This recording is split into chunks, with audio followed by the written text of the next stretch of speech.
Hi everybody, I hope you're all doing fine, and if we are meeting for the first time, so my name is Prateek and I'm currently pursuing my MPhil in psychology.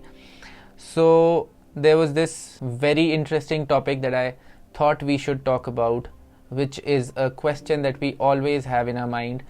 कभी भी कोई काम हो market में जाने वाला जिसमें हम भूल जाते हैं कि हमने लाना क्या था, या अपने किसी दोस्त का नंबर हो वो भी हमारे को याद नहीं रहता कई बार। लेकिन अगर कोई गाना हो, कोई म्यूज़िक हो जो हमने बहुत पहले भी सुना हो या एक दो बार भी सुना हो, तो उसकी ट्यून कई बार या वो गाना पूरा भी हमारे को याद रह जाता है। और ये एक सवाल ऐसा है, this is a question which we always find very intriguing, और हमें नहीं समझ में आता कि यार इसके पीछे कारण क्या है। So we are going to discuss this thing which is very interesting और बहुत मज़ा आने वाला है। So before we start, there is an app, एक ऐप है जिसका नाम है हर्डल, और उस ऐप में 1 सेकंड का म्यूज़िक चलेगा, किसी भी गाने का, कोई भी गाना, कोई बहुत पॉपुलर गाना होगा उसका एक म्यूज़िक चलेगा सिर्फ 1 सेकंड के लिए, and you have to identify that song.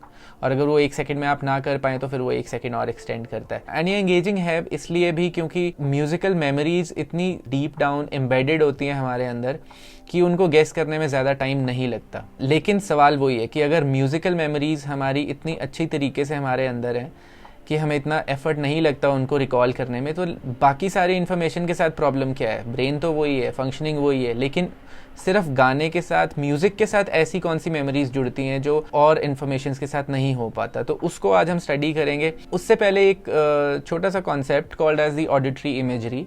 It's a very unconscious recollection of a melody और अ सॉन्ग जो कि बार बार कुछ भी करते हुए दिमाग में चलता है। For an example, happy birthday जो गाना है उसकी वो ट्यून क्या है, तो अभी मैं बोल रहा हूँ लेकिन आपके दिमाग में वो चल रही है। And this musical imagery has the capacity to take you to the same emotional experience, जो एक्सपीरियंस आपको उस समय इमोशनली या मेंटली हुआ था। So you go back to that same place जहाँ पर वो मेमोरी फॉर्म हुई थी, और वो क्या चीज़ें थी आसपास, वो कैसा माहौल था, everything can be recollected. So that exactly is called as the auditory imagery. So but then the problem is कि वो फ़र्क क्या है उन मेमोरीज़ के फॉर्म होने में। जब हम किसी का नाम जिसको हम पहली बार मिले हैं उसको जब हम सुनते हैं और उसके थोड़ी देर बाद रिकलेक्ट करने की कोशिश करते हैं, नहीं हो पाता। और दूसरी तरफ एक मेलोडी या कोई गाना जिसको हम कभी भी चाहें रिकॉल कर सकते हैं।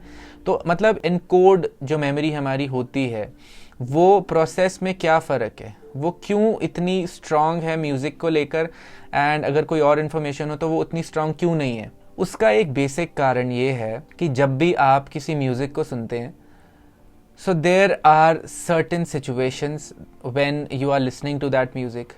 You are in a certain environment when you are listening to that music. You are doing something special जिसके साथ वो memories associate करती हैं. And even more important than that is the fact that you associate that song, that melody emotionally with yourself. आप किसी एक emotion के साथ उस गाने को कनेक्ट करते हैं। You are just in that moment, और इस मोमेंट में वो सारा कुछ आपके ब्रेन में इनकोड हो रहा है, एंड वो एक बहुत बड़ी मेमोरी बन के आपके अंदर स्टोर होती है, जो कि इतनी प्रोमिनेंट है कि आप कभी भी चाहें उसको रिकलेक्ट कर सकते हैं, और कभी आप ना भी चाहें तो भी वो सारा कुछ उस मेलोडी के साथ जुड़ के आपके सामने आ जाता है। And on the other hand, हमें किसी काम को करने के लिए बोला जा रहा है बट हमारा दिमाग कहीं और है। We are not focusing on exactly what is being said. And जब आपका पूरा ध्यान उस तरफ नहीं होगा, सो उन मेमोरीज के साथ मीनिंग कनेक्ट नहीं होगा। क्योंकि जब आप किसी गाने को सुनते हैं, there is a specific meaning, you give a meaning to the song that you are listening to. जितना ज़्यादा डीप आप उस मीनिंग को लेके जाएंगे उतनी ज़्यादा स्ट्रॉन्ग वो मेमोरी होगी। And that is basically the reason why we remember music and forget everything else, and we can, it's a very basic kind of an idea. इस पे हम डिटेल में भी जा सकते हैं। we can quote some researches जो already हो रखी हैं इस पे, and I definitely will, अगर मुझे आप लोग बोलेंगे तो I definitely will look into some researches that have already taken place on this topic, and it will be fun. So but इस टॉपिक को समझना बहुत कम समय में ज़रूरी था, and I thought that I should make a video on this. So I hope that you like this, and